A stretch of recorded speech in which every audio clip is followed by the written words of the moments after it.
Guys, so we're gonna start off our community ecology part 2 here. See if I can't show you this little guy and get him to move.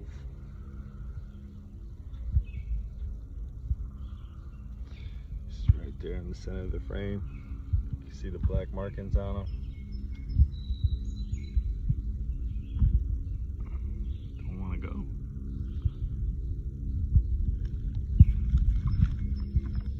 But it's a beautiful little wood frog. You can see him now, obviously breathing. You can see his belly moving in and out. But this is a great example in nature. We were talking about relationships earlier. This is a great example of cryptic coloration. If we kind of pan back out, that thing is gone. It's hard to see, blends in with its environment, and that has to do with selective pressure. That has to do directly with the predator-prey relationships we were dealing with before. And sometimes in nature, what you're going to get beyond that cryptic coloration is you might actually get like a really bright colored organism kind of as a warning sign telling you to move away, right? And you know, this is something I think that we need to understand. Is it's not just sexual selection that is going to dictate what organisms look like in their environment. Sometimes these relationships that we talk about also are going to dictate these things in terms of who's eating who, what is their level of consumption, that kind of stuff. So if an animal is blending in with its environment, has a better survival rate, it's going to have more offspring, and that's because of a predatory relationship that exists at the community level. So very cool stuff. Like I said, cryptic coloration. When something's really bright colored, like a poison dart frog, we don't see as much of that around here. Maybe like a monarch is poisonous, so it's really bright colored. Those things are that way to tell predators, hey, leave me alone, I taste nasty, I got poison. So yeah, it's a good example. Getting back to the community ecology thing, I wanted to just take a second to go over some of your species diversity terms, make sure that we understand them. So like I was mentioning to you in a previous video, this woodland that we're in right now is pretty much hardwoods, right? But there are probably 15-20 different tree species that are making up this environment. And so the most abundant species in the forest, I would say, is a maple, okay? And then we have, like I said, oaks, chestnuts. Some maple right here in front of you. You can see that traditional leaf, okay? And so the species diversity, refers to how many total species we have in the area, how many total different species there are. And there are areas that have thousands of different species per acre. Where we are right now is not as diverse as some areas in the world. If you go closer to the equator, typically a lot more diversity, larger continuous habitats, gonna have more diversity. We have a lot of fragmented land that's in pockets, so our diversity is not as abundant as it could be. But I want everybody to kind of understand that term. So species richness has to do with the total number of species. It's another relative term to try to explain you know, the value of a particular parcel or piece of land, how many total species are in that particular environment.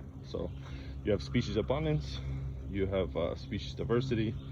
I don't know if I mentioned that, but species abundance is like the relative proportion. So like 50% of the forest is maples. That would be like species abundance. Species diversity is going to be, you know, how many total number of species we have in this particular environment. And these are numbers that can be calculated. And like I said, if you're trying to pick a park or an area to make a conservation piece of property, these numbers would be vitally important. The other thing I want to point out along the same lines is stability, right? So, you know, like I said, most of the trees here, you can tell by the width of the tree, relatively young, you know, 30, 40.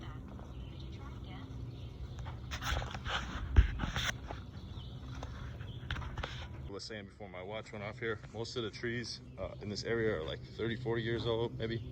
There's not too many that are really wide and big. So at some point this whole forest was clear cut. Most likely it was farmland, and you know, Once you've done that and you stop clearing the forest, it comes back, right? And that term is has to do with succession. Succession is the gradual change of an environment over time. We'll talk about that on a later video, but I guess what I want everybody to understand is this concept of disturbance. So a disturbance could be like a forest fire, could be like a flood, could be like clearing it, man-made disturbance.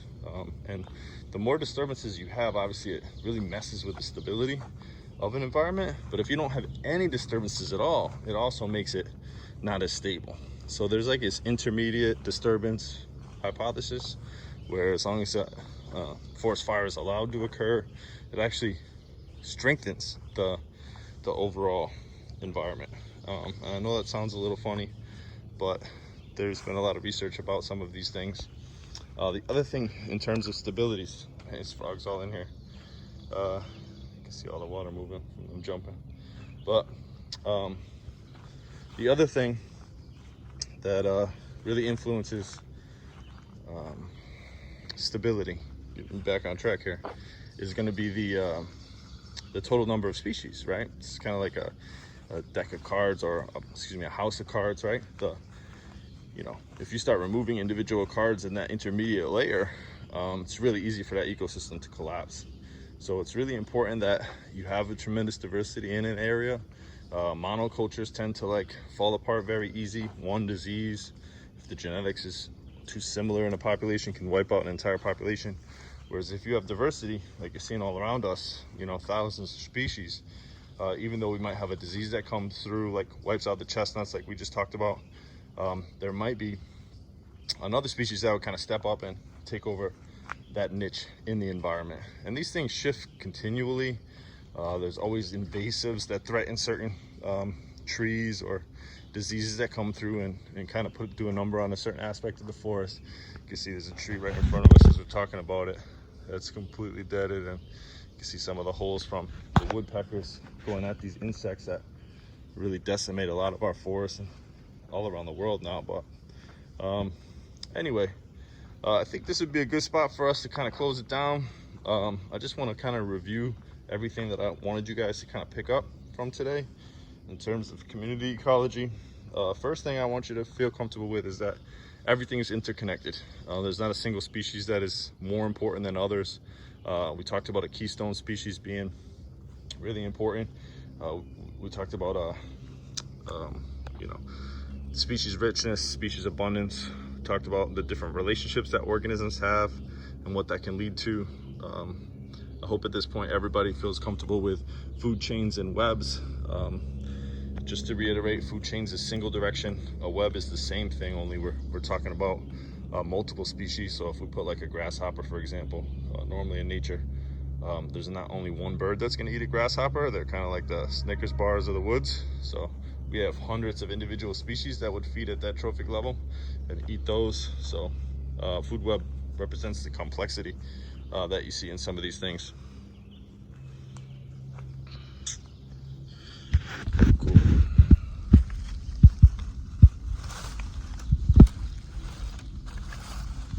This guy is, again, another really good example of the coloration, but he's actually a toad, if I can catch him.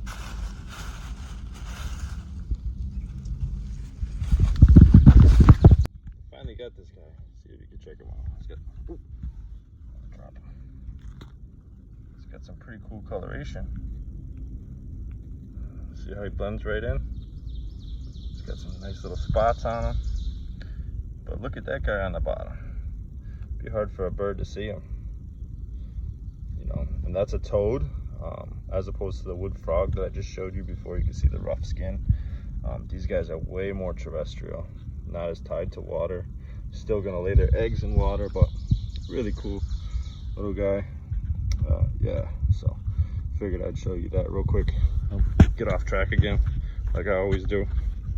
But anyway, I hope that that's been pretty good for an overview of everything in terms of community ecology. I definitely want you guys to understand what a disturbance is. I definitely want you guys to feel comfortable with some of the different relationships that exist out here or in any environment, and how those relationships can kind of dictate or shift what an organism looks like. But if you have any questions, just leave them in the comment section or shoot me an email. Otherwise, take it easy, guys. Variant. Those wood frogs, you can see them blending real good with the leaf litter right there. It's just on the front side of the stick, but he's a lot lighter than the last one we saw, and a lot bigger. Black stripe down the side, and pretty cool. What's up, everybody? I'm just walking out of the woods. I want to show you a couple other things here. There's lots of deer track, obviously, but this one's really cool, and you don't see them as quite as often. But I don't know if you guys can see right here. My hand is. That right there is a bobcat track, and not too old actually. Probably came through here last night. Anyway, just figured I'd share that with you guys since we got it here. Take it easy now.